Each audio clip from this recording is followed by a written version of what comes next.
Yeah, that has a great benefit because you really see globally, really good people at a global level, who are accessible, whom and talks are just very nicely done because they want to carry more people. So their talks are very moderately addressed and, very, very enjoyable experience, all over. This yes. Chuang's talk, which you forwarded, that Google talk, that was extraordinary. Then Ed Wittens has given a talk in KFR. You would like it? You mentioned, I was actually looking, I was trying to follow the talk for a while. I still have to learn a lot more of algebraic geometry before I can fully understand. But I'm getting into it these days. I think one of the influences to sort of get into study a bit of string theory is Challenger Mishra. Right. So he tells me a lot of cool things, and sometimes we start thinking and just go through different things. He Challenger that way is a very open person. So, with his mathematical brain, and he is nowadays into machine learning and the AI, those kind of things.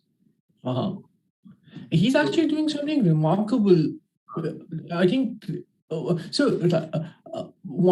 of the problems people have been looking at was like you ultimately want to compute numbers from your theory. Now, on one hand, you could have grad students or researchers or people just work things out. But recently, this idea of machine learning and symbolic computation is sort of taking off. In fact, Challenger is one of the people I'm guessing he's one of the people leading this entire front, where they're using machine learning to find patterns and then make predictions out of that. So they make this rich data sets of whatever properties you're trying to study, and then it's ultimately finding patterns. And somehow it's sort of, there's hope for that because one sort of imagines that if you ultimately say that your physical laws can be written down succinctly and can be written down elegantly, there should be a computer program that can also sort of try to get, it doesn't seem impossible immediately. So I am particularly quite optimistic about the whole machine learning approach. I'm not doing it yet, but I think that's like a good direction, particularly for scientific computations and theoretical physics. From what I've seen so far, they seem quite successful. And so you are, we are waiting for a couple of minutes more. So around 8:05 will start because students will join in because I can see the numbers slowly increasing. And you are now physically in USA or in UK? I'm still in Oxford actually, physically. But what I've done is I've completely moved to the Berkeley time zone. So basically, I've found this brilliant way to justify sleeping at 6 o'clock in the morning and waking up at 12 o'clock in the noon, when my mom doesn't scold me anymore. I'm like, no, I don't have that bad time habits. I'm just following a different time zone. And it sort of works nicely after that. Okay. So I think let us start. Slowly around 50 are there, and so we'll start, and slowly more will join. So you sort of in the beginning take a little bit of slow pace and then pick up. And my colleague Professor Saurin Das will moderate because he's on the train. So he called me up. We are supposed to be the moderator, but he said that I'm just reaching home and I will introduce you, and then he will moderate.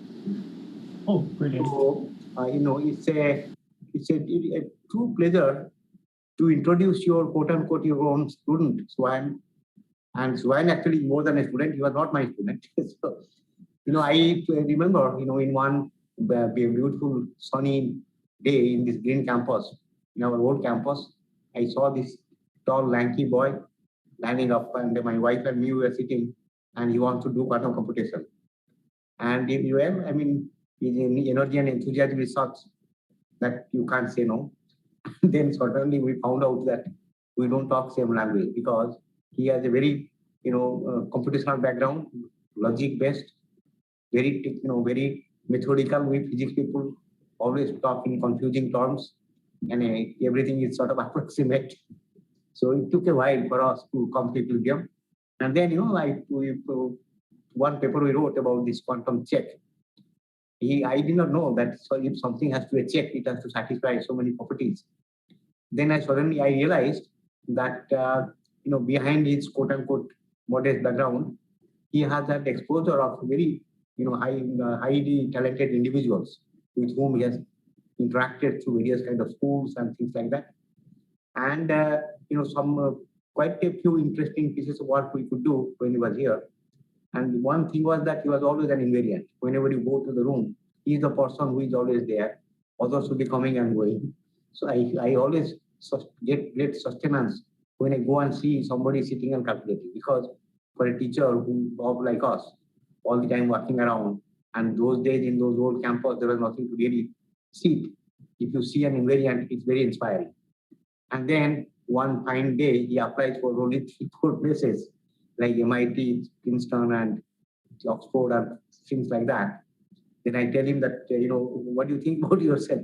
He says, if I don't get, then I will be here. And lo and behold, there is an interview call. And the computer science head from Oxford gets very impressed. He offers him Google DeepMind, but half the money.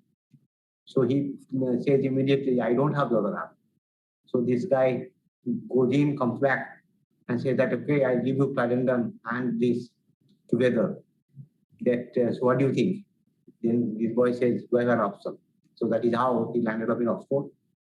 And, we have been in touch, and his understanding of, quantum computation has a very different perspective from computer science, computational aspects, and with strong, mathematical logic.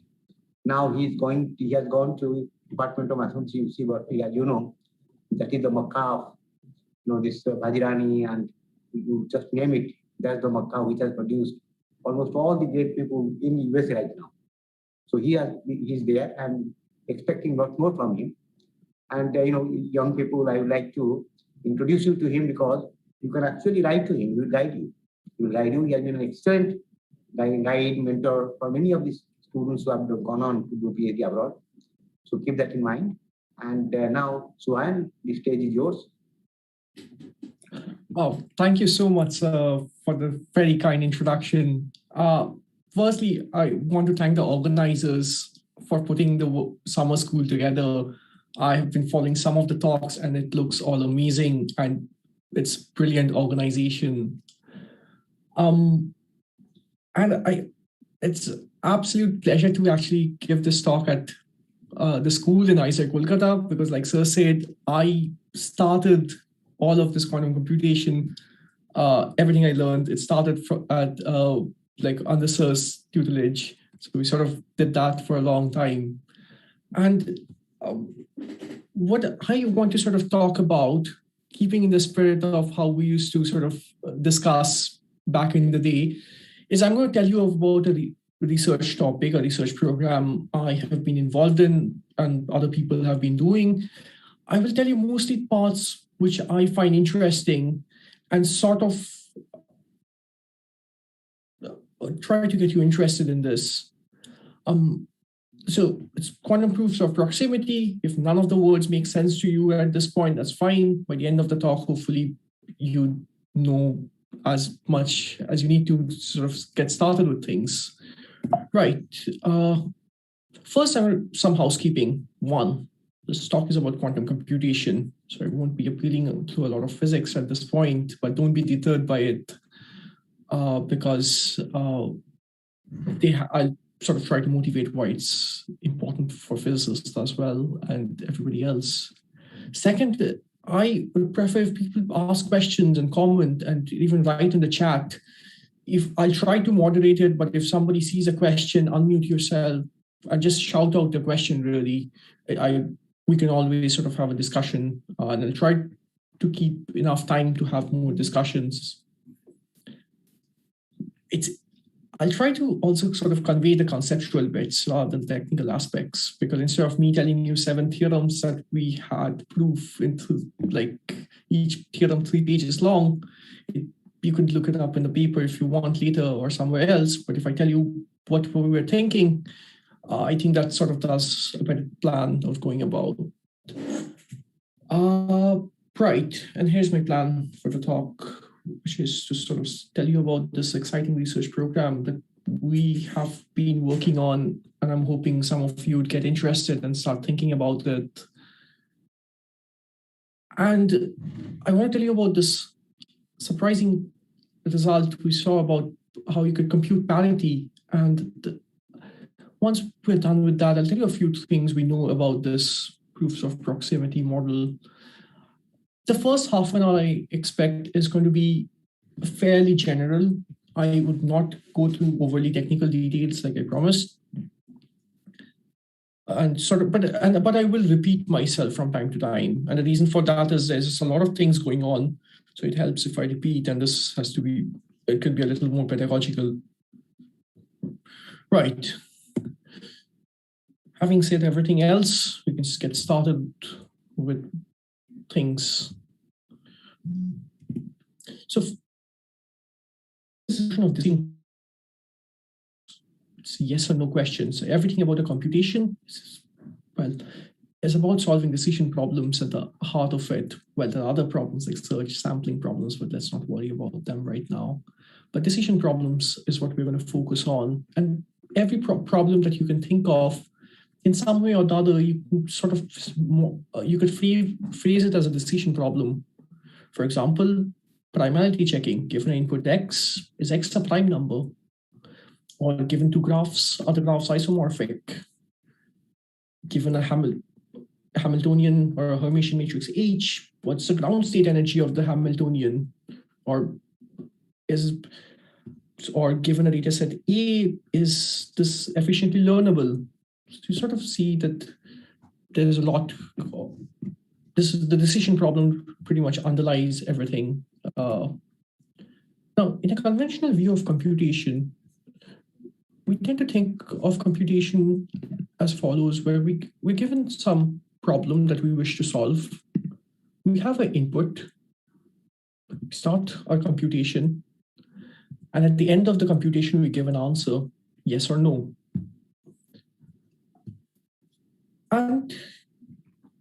But then you could sort of think a little further ahead, and you can start thinking of something called property testing. And this is a setting where your data is actually very large. It's so large that it doesn't fit in your computer memory anymore. Maybe it's held in a cloud in a distant server. So what you do instead is you probe. You query some bits. You learn about some parts of the data. Once you do this, you think about it further, and your computer answers the question yes or no. It decides like that. Everything I've said so far is really generic notion of computation. You can have, if your computer is quantum, you can define quantum property testers that way, except now your queries can be in superposition.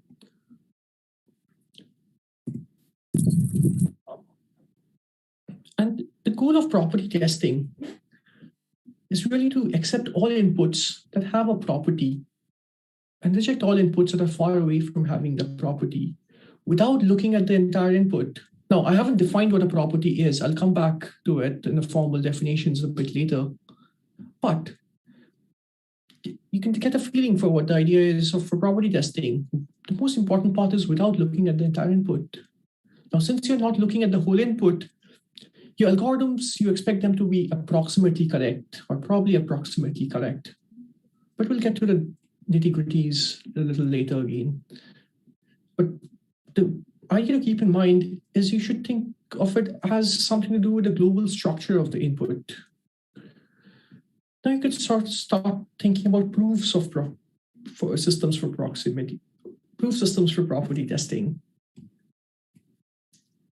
And the idea there is you can start with this idea of non-interactive proofs, where now where you want to compute something, but you have this prover, we call him Merlin.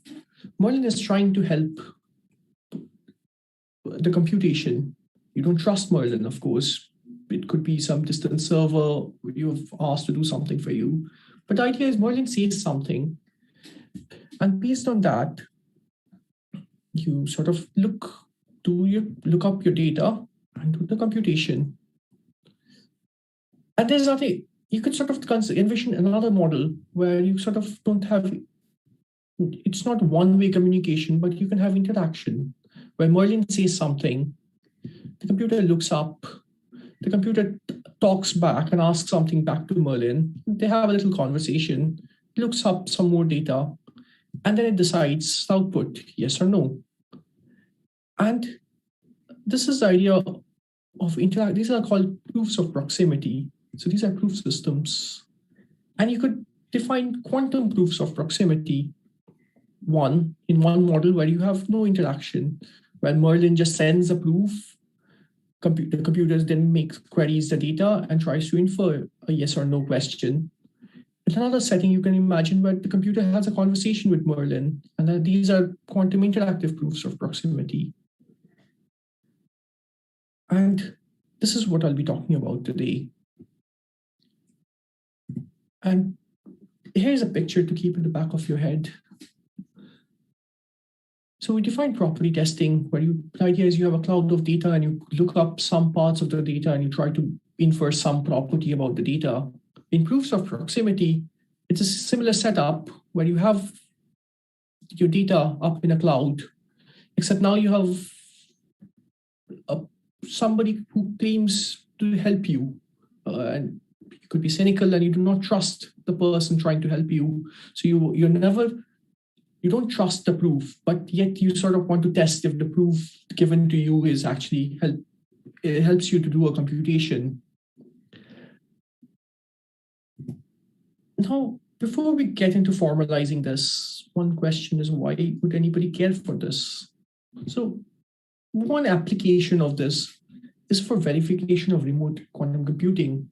So you could imagine Bob, who has a very small quantum computer and has access to some very large data set, maybe held in one of the corporate data centers. But now Bob has quantum access or can query in superposition. So instead of computing the entire data in his own lab, what Bob does is Bob sort of asks the server that, hey, could you sort of do this computation for me?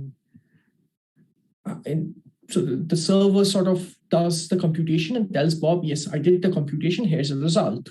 Now, Bob does not necessarily need to trust the server. Bob then could challenge that, hey, could you give me a proof that you have actually done the work?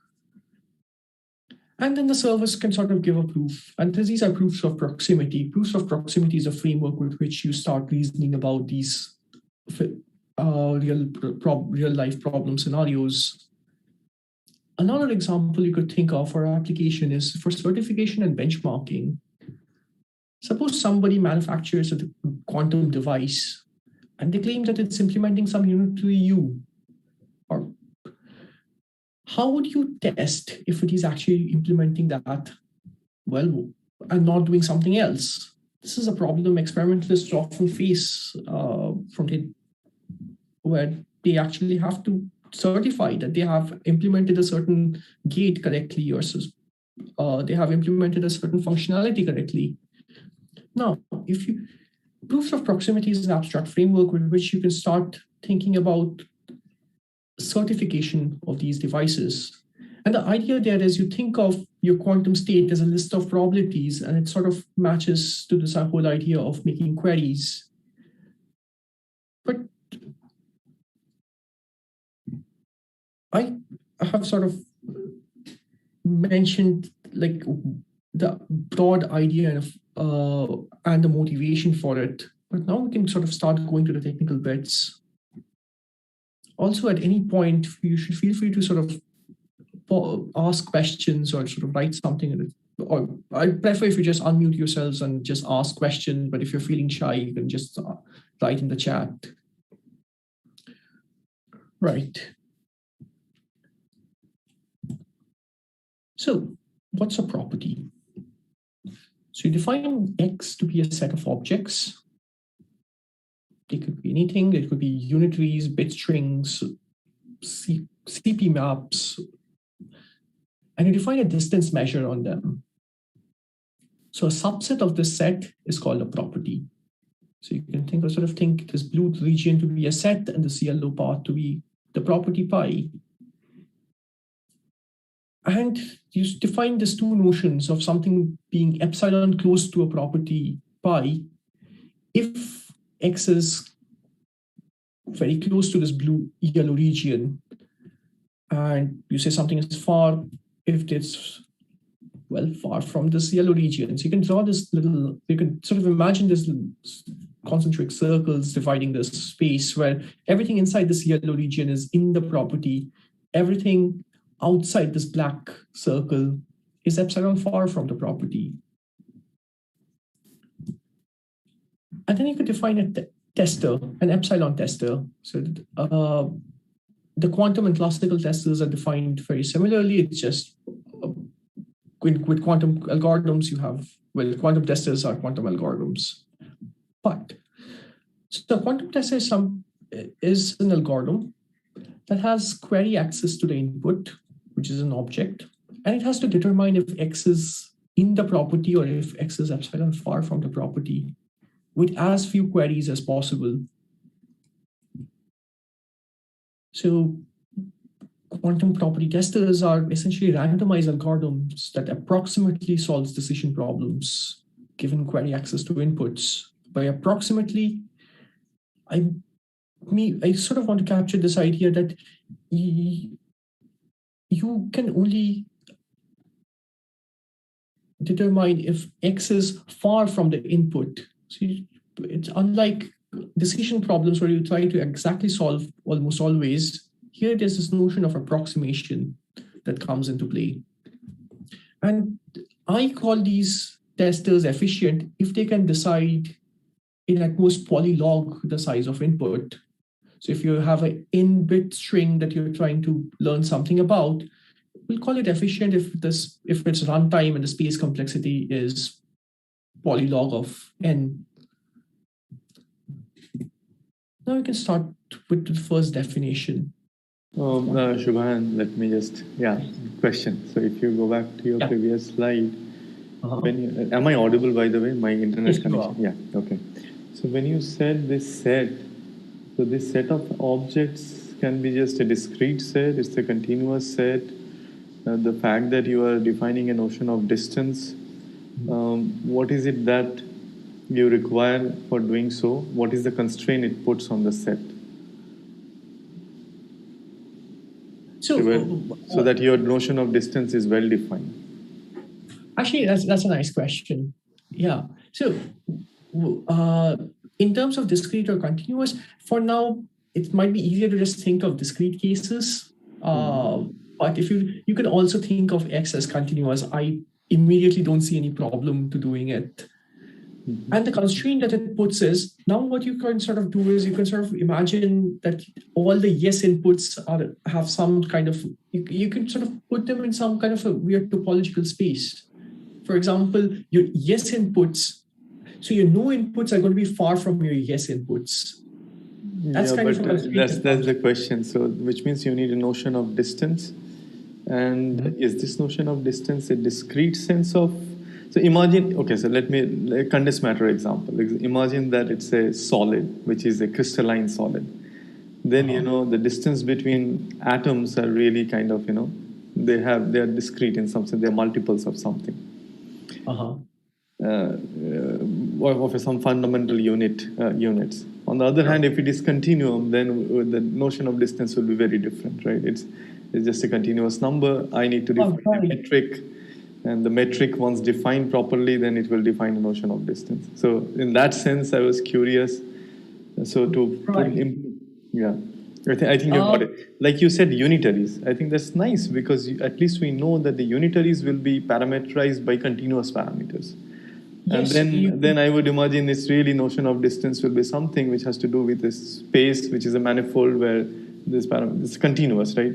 On the other hand, if it is a discrete set of things, then you need a different machinery probably. So actually, you can discretize, so even if you have a discrete set, so this is a relation that you can define a relation, right? And it won't change the nature of computation, or schematically, it doesn't change things too much. Sure, I do not know. This is a question. You know better than me, of course. Oh, I'm no, just asking. This is a curiosity. I do not know what the answer is, but I was thinking that when you are defining this, do you have something in mind for the set? Or it is an open discussion right now, and we can tighten it later. I mean, in some sense, that was the question. We should definitely come back to this. But just to sort of clarify, to tell you the two thoughts I had about this was, one, usually depending on the set of objects, for example, if you're dealing with bit strings, we can think of Hamming distance to be a valid notion of distance. We could even sort of come up with a very weird notion of distance where we sort of just say that, look, here the yes cases and no cases, and we can just come up with our own definition of distance, which doesn't have to be natural at all. But then those are not very interesting, and often they don't have good, they're not great for properties. Ideally, what we'd want is, once we have the space of all objects, which sort of naturally admit a notion of distance, meaning, for example, one could consider operator norm. They often have nice distance properties, things that have very far. If two unitaries are very far in operator norm, we kind of know that they're doing something, or trace distance even better.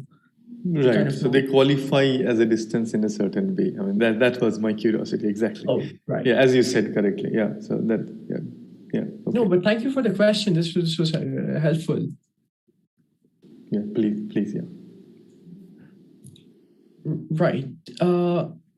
To come back to the definition of quantum Merlin the proofs of proximity, the idea here is, again, the setup was, we have a quantum computer who has access to this cloud of data, whatever it is. It could be a quantum device, a quantum system, or just a data set on which sort of does the unitary transformation on the queries.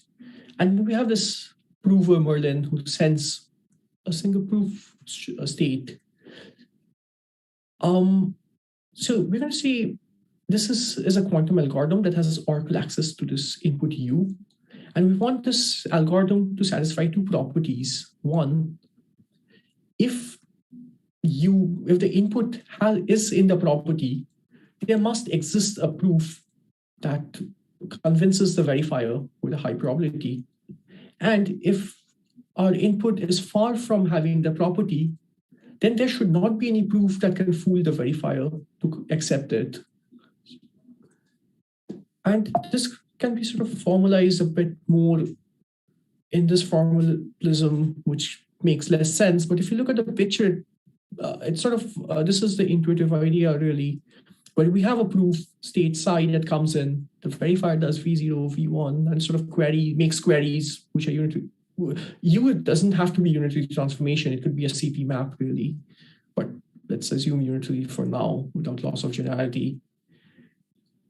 And it makes a couple of queries, and then finally it sort of applies the last unitary and measures the system. On measurement, it sort of tries to evaluate if it has the property or if it doesn't have the property. And these are how do we parameterize this model? One way to do it is we have this idea of epsilon, which is a distance measure. P is the proof length. So it could be the number of qubits, for example. Q is the number of queries, how many times we need to query this input U. TV is the time that we need. So these, if we sort of model them as quantum circuits, what's the depth? And TP is the time it needs to prepare the proof state. For most of our purposes, it's fair to say that we can ignore TP. I personally am not very keen. I personally think the time is the most, the verifier runtime is practically the most important thing to keep. But if like the prover runtime can often become very important. Right. And we can quickly sort of now see what quantum interactive proofs of proximity are and how we formalize them. Except now we have this idea, not only that if the input is in the property or has the property, we want there to be certain unitaries that would convince the prover to accept the input. And if the input is not in the property, actually, I shouldn't have said not in the property. The right word is epsilon far from property. Then for any choice of unitary the prover does, the verifier should sort of reject with high probability. And so this is a picture to keep in mind, really. So this is what the prover is doing. The prover sends. So you can think of the Hilbert spaces being separated out between the verifier. This is a message space, which is commonly shared between the prover and the verifier. And this is prover's private work bits. So the prover sort of does something, sends a message, the verifier does something, makes a query, does something, and so on, and talks to the prover at some point. Prover replies, and the verifier does something, speaks to the prover, makes query, does something again, and then finally measures. And this is really the scheme, the framework. And we see this property admits a QIPP, and this is again parameterized by now more number of things. So Q is the number of queries, R is the number of rounds. So in this case, for example, it's a 3-round protocol because verifier talks once, then the prover speaks to the verifier once, the verifier speaks to the prover and gets a reply. So we call it a 3-round. And then you have this C is the communication complexity. This is kind of important. C is the size or the number of messages exchanged between the prover and the verifier. So you can bound it by the size of the message space. We'll do a concrete example towards later part. And there's this intrinsic notion between property testing and decision problems as we know it. And this is really, I'm trying to summarize things for bookkeeping now. Subhayan, can I ask one more time? Yes, please. Yeah. So just curious that, so the complexity of such a thing, so imagine that I'm on a lattice, so then there is something called a coordination number, which basically means if you're sitting on a particular lattice site, how many neighboring nearest neighbor lattice sites do you have? Right. Right, and that probably quantifies when you say epsilon neighborhood. One way to do this is I'm on a lattice and shortest distance is my epsilon neighborhood. So basically, if I keep going to higher and higher dimension, this search is getting more and more richer or more time consuming, right? What you call the epsilon ball is kind of growing. Right, if I go to higher dimension. If you're going in, I'll tell you. So let's say you are in one dimension, and if it is a regular lattice, each lattice size has 2 neighbors. Right. Now go to 2 dimensions, you have many possibilities. Let's say it becomes 4. When you go to 3 dimensions, you can have 8 and so on, right? It depends on the kind of lattice you have.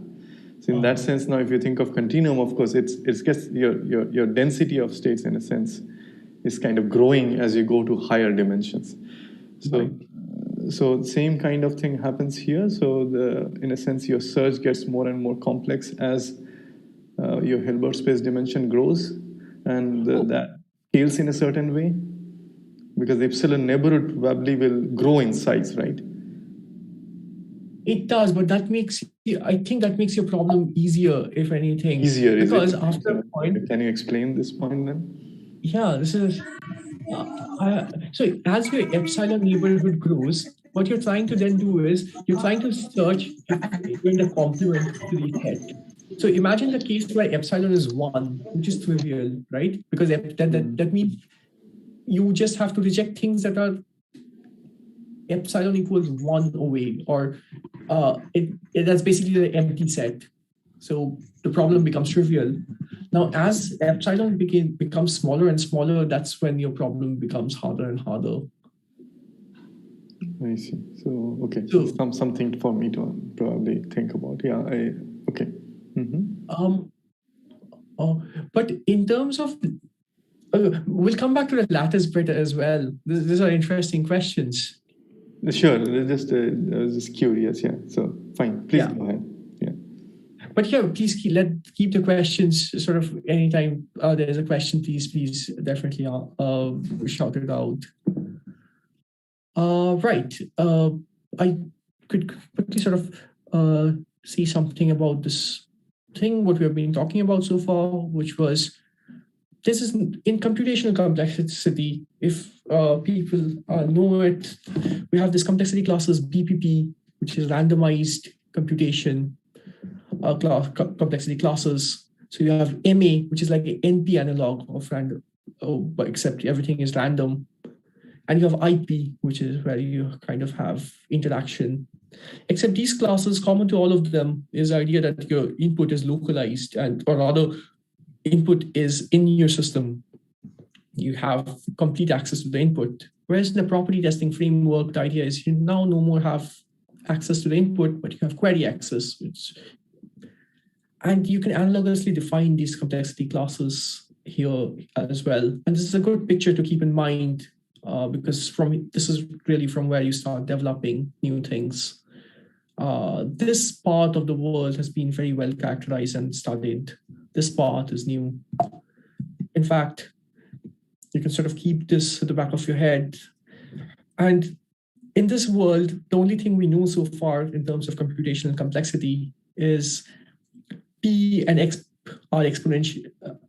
X means exponential time. So we just know these two classes are not contained in each other. But other than that, we know nothing very substantial to write here. Here, on the other hand, we know a lot of things. For example, we know exponential separations between property testers and classical proofs of proximity. The red arrows are basically things which once we introduced this QMAP and QIPP, we sort of immediately were able to chart out and separate a large set of complexity classes and characterize them. An arrow essentially means that you can do something here in polylog space or polylog resources, whereas, you can do something here in polylog resources, but this one needs almost linear amount of resources. So there's exponential separation that way. But of course, this is a very nascent research program, and you can sort of see a lot of new things here already. Like one of the things we were able to see is there exist properties for which neither your, maybe I won't say this one right now, I'll come back to this in a bit. But I do want to sort of mention some research directions in this line of work. For example, QMAP is the one where we have non-interactive proofs, and QIPP was the one where we had interactive proofs. So we don't know this. One of the things would be really nice to try out is find new separation results.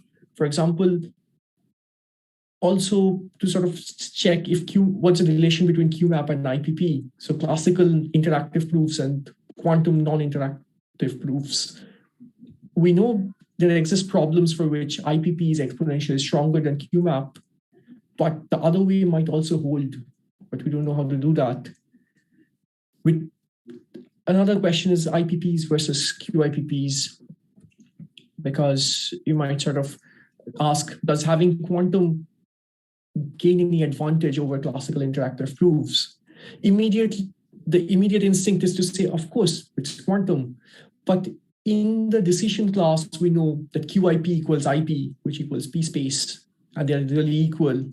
So we don't know what, for this model, if that holds or not. If that doesn't hold, that would be really cool. Another thing to do is probably to think about other models in this framework. For example, instead of having one prover, you could consider having multiple provers, where each of the provers now try to sort of convince this verifier, and you put constraints like they can't talk to each other. Yet another direction is sort of to characterize this computational part of this proofs of proximity and find other applications in certification and benchmarking, and possibly even in near-term devices. And this sort of, with this, I kind of want to sort of take a detour and tell you about an algorithm and an application. But if there are any questions, shout out, please.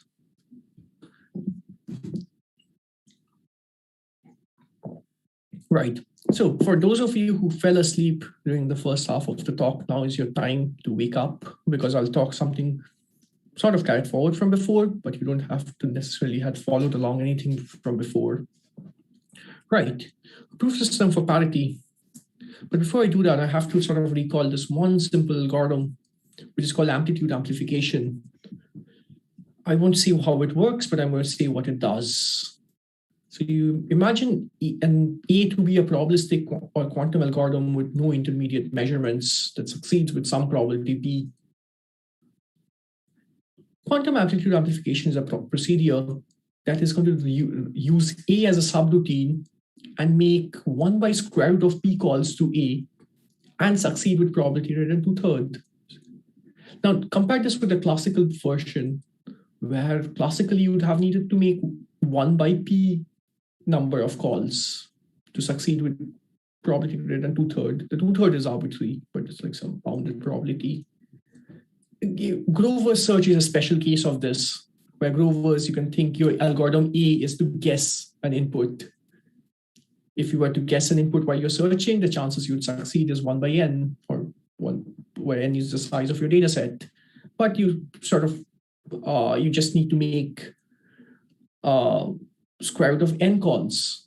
So it's sort of the Grover, I hope now sort of everybody's on the same page that it's a special case of quantum amplitude amplification. Right, with this prerequisite done, we can start talking about parity. Imagine you have a data set X in the cloud and you have query access. The problem of computing parity or deciding parity is to say that it is the sum of all the bits, even or odd. So first theorem, any classical algorithm deciding parity must need theta of n queries. So what's a classical algorithm? The query model is it asks for j and it gets back xj. So xj. And the proof is very simple. It's basically saying that every bit matters. And if even missing one bit, you're impossible to know the parity of the entire string. Now you might ask what happens to a quantum computer. Here, you're allowed to make queries in superposition. And it turns out even a quantum algorithm is not going to be of any use because it needs theta of n queries. This was sort of proved here. And in fact, it needs n by 2 queries. If you remember Deutsch algorithm, the Deutsch algorithm computes a parity of a string, well, parity of 2 bits with 1 query. That's what Deutsch does. And you could pretty much run Deutsch n by 2 times on every pair and get that. Now, keeping in the theme of the talk, we bring in our provers, classical and quantum. So, any classical... Subhayan, yeah. Can you explain what this parity is once more? Maybe I'm lost here. Yeah, just definition. Just maybe clear. Yeah. Brilliant.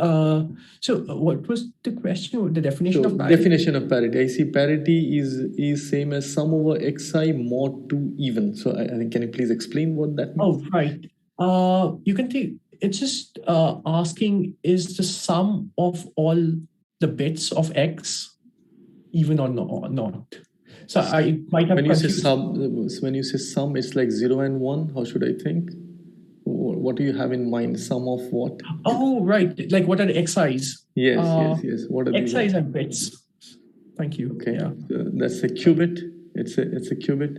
No, this is a classical string. Oh, this is classical. It's zeros and ones. This is zeros and exactly. ones. Yeah. Oh, that makes it easier. Okay. So it is either even or odd. Is that correct? Exactly. So the parity is just either an even number or an odd number. Yep.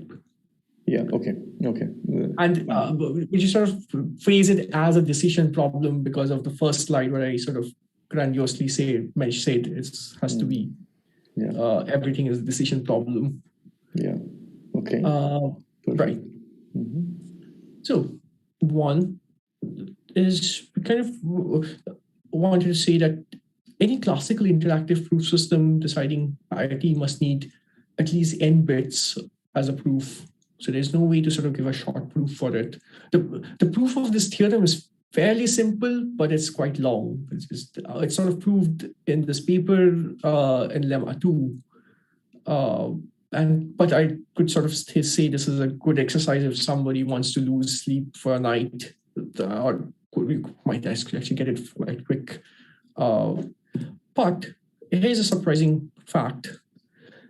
We have a quantum non-interactive proof system that decides parity by making n 2/3 queries, and it needs n to the power 2/3 bits proof. So we'd say the proof first query complexity, I'll call that the Q-map complexity, which is O of n to the power 2/3. So it's sublinear. It means if you have 10 to the power 6 bits, you would, I have to work that out. You need 10 to the power 4 queries, if I'm not mistaken. But that's not a surprising fact. The surprising fact here is this is a highly sensitive function. Every bit matters, yet you don't have to look at every bit. And the proof of it we'll come back to once we sort of mention this fact. This is a great example for something where you kind of need the combined power of proof and quantum to do something, but neither of them alone is sufficient. Right, now you can start getting to the proof. The proof is going to be, I'm going to construct the algorithm straight off the bat because it's super easy. And again, question. So do you have the distribution? How does the distribution function for this parity look like? Like for let's say n qubit, if you have n qubits, how does the, so of course if the n is even, then I would imagine 50% times you have odd and 50% times you have even, right? Yep. And uniform distribution. Yeah, okay. It's a very simple distribution in principle. Is that correct? That's the hardest scenario. If you bias the distribution, then it becomes easier, right? Yeah. So imagine your distribution was that your input was sampled 2/3 of the time it was even and 1/3 of the time it was odd. Then I could, even without looking at the input, I could just tell you it's even and I'm right 2/3 of the time. Okay.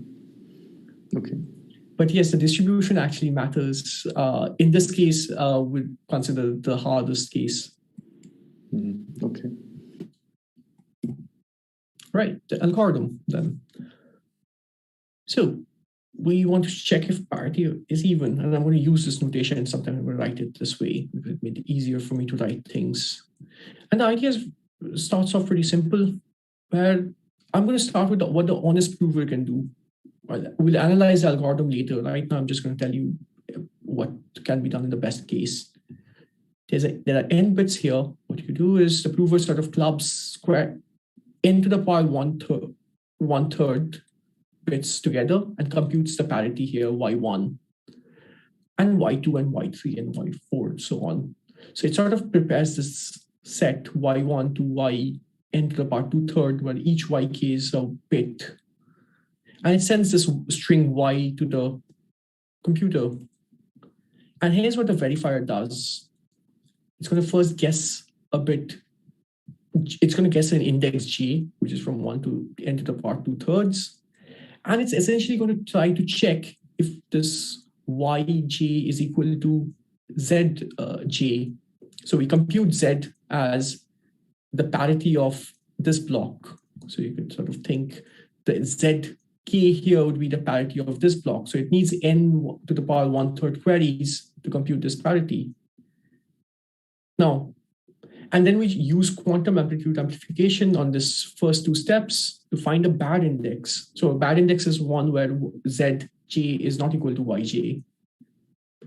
So if the algorithm doesn't find a bad index, then the parity you can sort of say must be the parity of this yj. So one, is the algorithm clear? I think or it would be hard to ask if it's clear to everybody. If it's not clear, we'll come back to it again, actually, unless somebody wants to sort of ask it immediately. Right. I'll sort of fast forward and start analyzing things. One, let's talk about soundness. But there exists a proof for the yes inputs. Well, of course, you just compute yk, which is the parity of kth bucket, and each bucket is made of n to the power 1/3 consecutive bits, and you send y1 to yn to the power 2/3 to the prover. That's the honest prover algorithm. Oh, sorry, you send that to the verifier.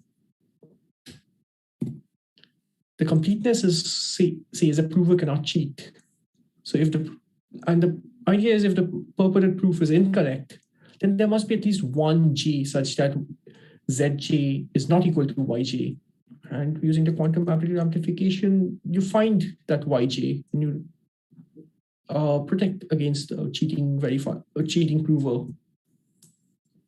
Right. The proof complexity here is n to the power 2/3. This is just the length of the proof. So it's just y1 to yp, which is n to the power 2/3 bits. Now the query complexity.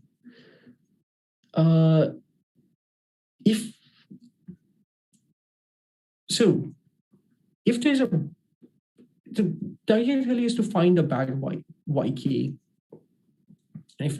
And the idea is that the classical algorithms in the step 1 and 2, you succeed with probability 1 by n to the power 2/3 if there's a bad index. And each one makes, and to do that, you need to make n to the power 1/3 query. And if you use amplitude amplification on steps 1 and 2, you don't need to run this n to the power 2/3 time. You could get away by running it order of n to the power 1/3 time. And each time you make n to the power 1/3 queries. So you need n to the power 2/3 queries to catch a bad yk. And this pretty much concludes the proof. Oops.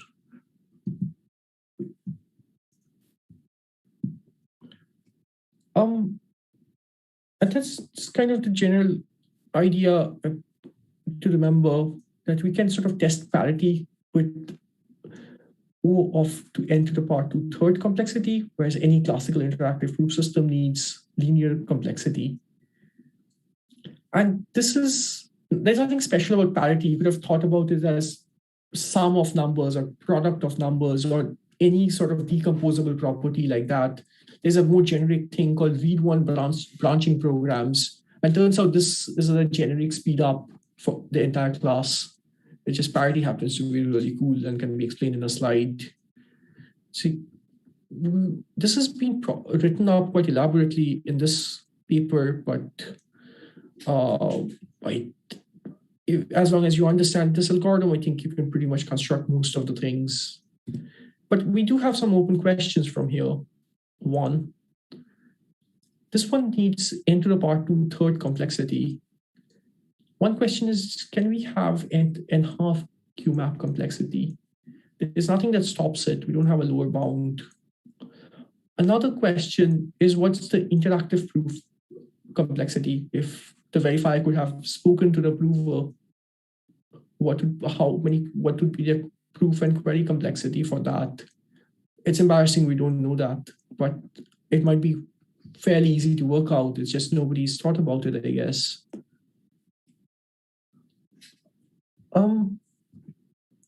With that, I kind of want to get to the part with the quantum proofs of proximity where I can tell you about things, where you sort of see I'm a little short on time. So here's what we could do. I'll quickly whiz through the parts and just tell you the theorems and not prove things. So one, I'll just tell you what is being done here. One of them is sort of, you can characterize this entire complexity class. And the reason I'm telling this is we can add new complexity classes if anybody starts working on this, and you can start characterizing them and sort of get to the open questions. I will not talk about how we get that.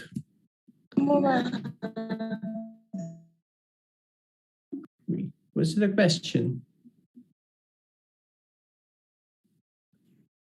No, I guess it was by mistake. Somebody unmuted. Oh, that's fine. Another thing which we have to honestly say is, we can ask, okay, what sort of computational problems can be solved in this framework? Turns out, this is not something in which you can solve every computational problem efficiently. In fact, we kind of have this theorem that we could see of key-wise independence. It sort of says that, so the notion of key-wise independent really means if you have a data, if you sort of pick k points from, let's think of classical data for now. So if you take k points, they look random. They look uniformly random. And if that happens, this sort of puts a bound on the size of the proof and queries. So this lower bound holds. So if you have highly random data or highly random properties, they would be hard to compute. And this is quite consistent with the notion of computation, because even in computation, most of the random functions admit very, very long circuits.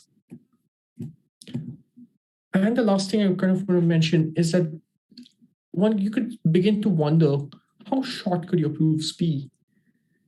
And turns out if you can't expect super short proofs. For example, you can say, can my proofs be independent of the length of the input? So if I have n objects, or if I have an n bit object, can I have a constant size proof? And turns out every time somebody gives you an algorithm for that, you can just demoralize it, where you just take out the proof and do something. And I would not go through the proof here, because this one's kind of take a bit. Unless there will be questions, I'll come back to the proof. But I can sort of, no, I'm not going to do the proof. I will, however, tell you some references where to start looking at things. One of them is, of course, this paper. Also, if you're interested, follow this TQC talk by Marcel. It's happening in a month, which is another quantum conference. I think everybody attending the school will be able to follow the talks. And these are some books and surveys to get started on this. And finally, kind of want to have this last takeaway slide, where we kind of mention what property testing is. Proofs of proximity is about checking and testing solutions of problems. This is really the picture to keep in mind, because you can construct everything I said from here. And that the quantum proof system can test parity with O of n to the 2/3 complexity, whereas any classical interactive proof system needs omega of n complexity. And with that, I can finish the talk. Okay, Subhayan, thanks for the wonderful talk. So maybe now people can unmute themselves and ask questions. I sort of see some messages. Yes, there are 2 chats. Right. We can go back to do the verify algorithm and the Deutsch algorithm. Right. The Deutsch algorithm. How about we do the verify algorithm a bit, and then we can try to see if we can do the Deutsch algorithm. Because Deutsch algorithm, it needs some time to work out, but once you work it out, it's sort of the first time is actually quite non-trivial to see. Quite honest. What am I doing? All right.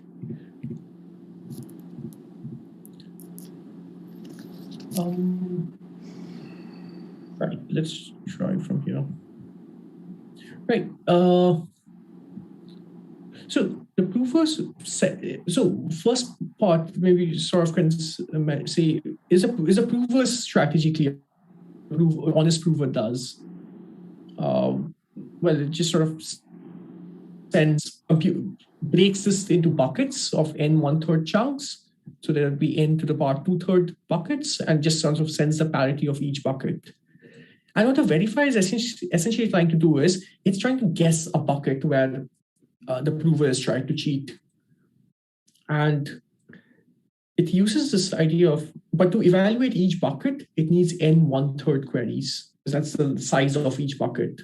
But except what you get your quantum advantage from is the fact where you say that, now I don't have to look every bucket one at a time. What I'm going to do is do some weird quantum thing and try to instead of running it 1 by n to the power. So instead of running it n to the power 2/3 times, checking everything, I'm going to run it order of n to the power 1/3 time to get find the wrong bucket.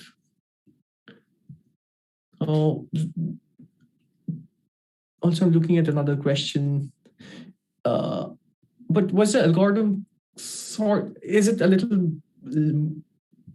does it make a little more sense than before now when I say it that way? But yeah, also is there some sort of embedding that we can define from the continuous space to the discrete space when we are talking?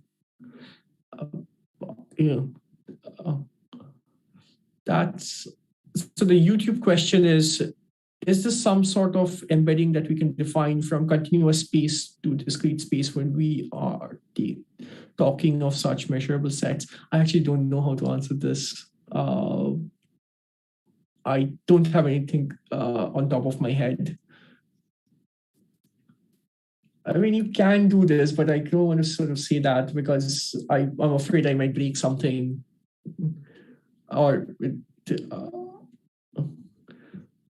But yeah, I could sort of stop there. Okay, are there any other questions? Questions, comments? If there are none, maybe I have one question. There is one more question. I think somebody has asked just a question. Subhayan, just have a look. Oh, yeah. We know that a cube. We know that a qubit, when it's appreciated in infinitely many possible states, maybe some sort of clever way using weak measurements to show somehow this property. So I think the question makes sense, except the way we are defining property here it's just I think there's a clash of terminology here. Maybe they're the same, but here I'm defining property as a subset of a set. We could have called it something else altogether, like chocolate. But with the connection with the weak measurement, the thing about the property, I don't know how to think of it as a subset immediately. So I don't know how to answer this question as well. But yeah, thanks for the question though. Okay, Subhayan, I have one question. Oh, yes. This is so when you are talking about this parity. So let's say if I want to think of a spin chain, and then these parities essentially correspond to, you can have even parity or parity. So think of each qubit. There is a spin half which can be up or down. Next one can be up and down and so on. Are you saying that there is a particular configuration of a string, of this string of qubits, and I can scan through only 1/3 or some smaller number of these guys and kind of give you an idea about the parity of that state? Is that what you're saying? Which means, absolutely. Yeah, that's what you're saying. It's like, parity probably will decide the magnetization is up and down, and that's the only information which is there.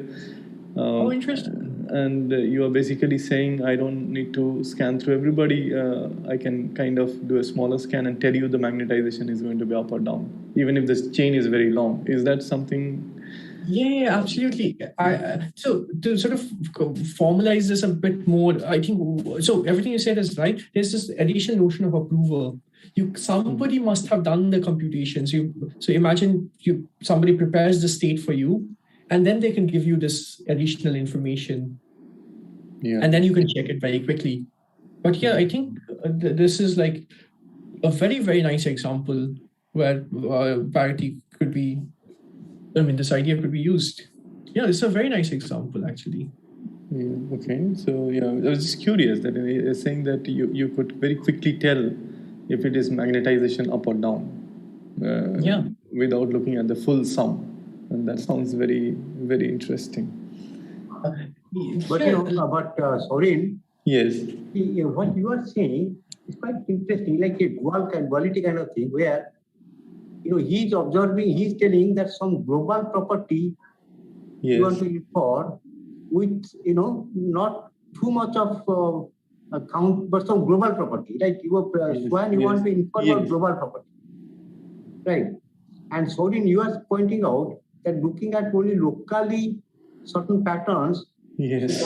Okay. He's able to tell that, yeah. Right. Some correlation, right? At the level of this global property must exist at the level of some local correlation, right? Yes, exactly, because he's saying he will only do a partial search, which makes it local in some sense. I mean, he's not going through the whole chain, right? But he's only going a part of it, and he's able to say it's up or down. So that sounds very. Another place where it can be extremely interesting is what comes to my mind is superconductivity. Like superconductivity, the fermion parity is a very important thing. What we know is that superconducting ground state is either even parity or odd parity. What I cannot say is what is the fermion number.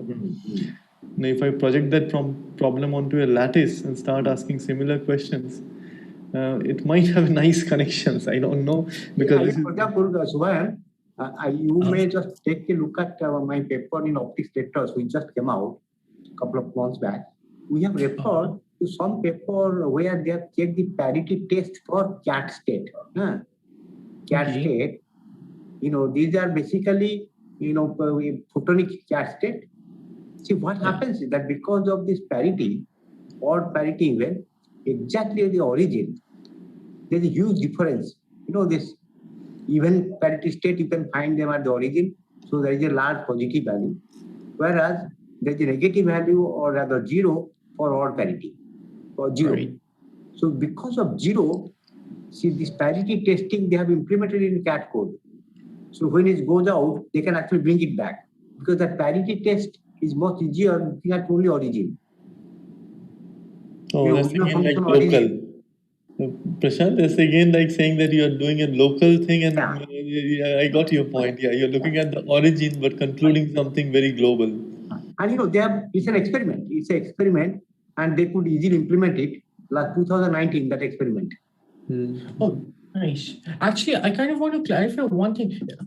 When I'm saying so the distinction between local and global. So we're not actually looking at local parts of it. We're still making queries to a global state. Yeah, I think what you're saying is statistically large, but still not the full.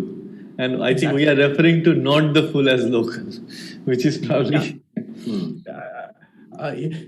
like somehow we have to have access to all points. So that I kind of realized I might be misleading the question a bit, because it's not just sort of we're not locally, the local constraints still don't apply. Like we have to look at the whole global set. So I think this is what Sir was also Sir was also sort of alluding to earlier. We are looking at global thing. Yeah. Actually, since you mentioned that, there's something I was sort of thinking about doing, which was there's this idea of Jordan-Wigner transformations, which is mapping from fermionic systems to spin systems, and parity there plays a very central role. Yes. Now, that's exactly correct. So that is what happens when you take the Ising chain and transverse Ising chain in one dimension, you map it to fermions, it becomes a superconducting problem. Okay. And so the spin thing there becomes the fermion parity problem there. Exactly. That's the right place to look at, yeah. See, for example, Sorin, here also the zero at the origin is because of interference, right? I see. In the optics context. Right. See, there also that global property comes because you have a string attached, na? Yes, yeah. Yeah, the Jordan-Wigner transformation is non-local. There is like Jordan-Wigner, and then there's some improvements on that, but I don't know if that can be improved significantly or not, but that would be very, very cool. In fact, if I have to sort of really push somebody to look into this problem of parity with QIP, like quantum, like interactive proof systems, that's really one of the things to have. Like that's of course a moon it's not a moonshot problem, but it's a very far-fetched problem. But at the same time, this is like solid motivation, because if you can get like sublinear queries or sublinear time algorithms with. And I think, Subhayan, here there is also one, I think Prashant will agree with me, that there is also a very nice twist here. There is this holographic twist to it, because once you map it to the problem of superconductivity, it becomes a problem of topological superconductivity, which is like saying that the bulk and the boundary has a one-to-one correspondence, which basically means by making local measurements in the boundary, you can predict the parity, which is a global property. So actually, yeah.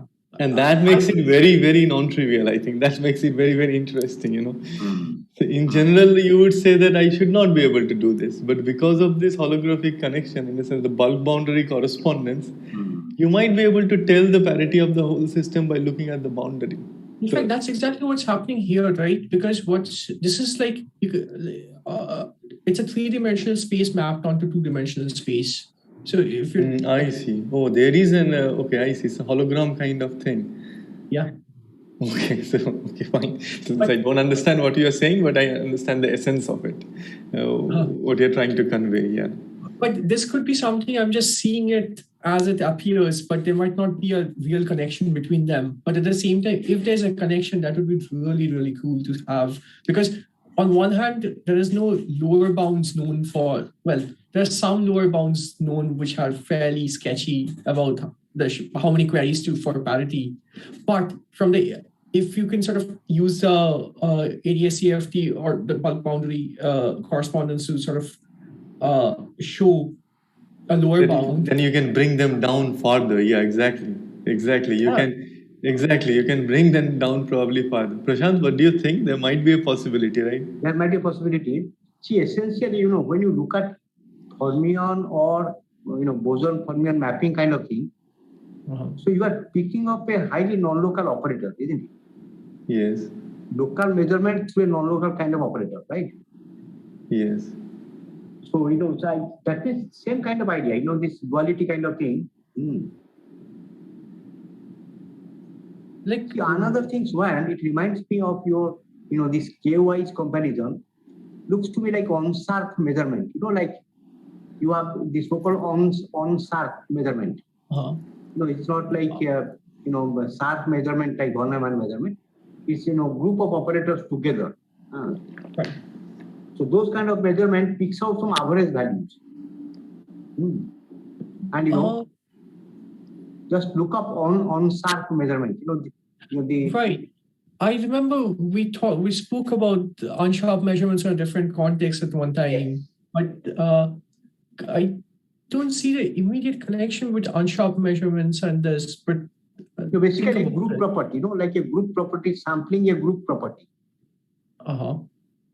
Just only that part, right? For example, all the sigma polymatrices together, through that you can define some kind of observation, so that a group property you are extracting.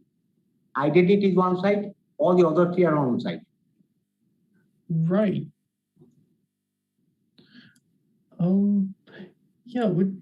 I guess I'll think about it a bit, and then we could talk a little more about how unsharp measurements sort of come in. I don't see those theories are quite well developed. Instead of one operator, one eigenvalue, group of operators, with sum of the identity, that is quite, well defined theory. So they measure some kind of group property. Okay. Only thing is that how easy or difficult it is to use that kind of measurement. Right. Some broad property, they can pull out some broad property. In that context, I'm telling you. Okay. I need a little time to process and parse that, but